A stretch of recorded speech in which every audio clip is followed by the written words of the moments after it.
C. Joseph Vijay எனும் நான்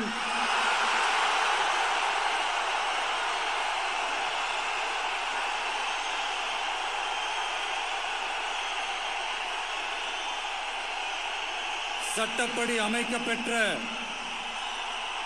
இந்திய அரசியல் அமைப்பின்பால் உண்மையான நம்பிக்கையும் மாறா பற்றும் கொண்டிருப்பேன் என்றும்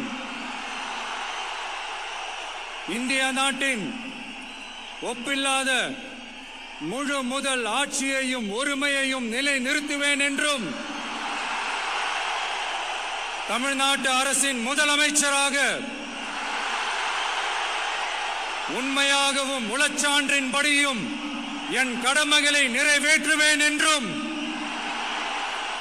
அரசியல் அமைப்பிற்கும் சட்டத்திற்கும் இணங்க அச்சமும் ஒருதலை சார்பும் இன்றி விருப்பு வெறுப்பை விலக்கி பலதரப்பட்ட மக்கள் அனைவருக்கும் நேர்மையானதை செய்வேன் என்றும் ஆண்டவன் மீது ஆணையிட்டு உறுதிமொழிகிறேன்.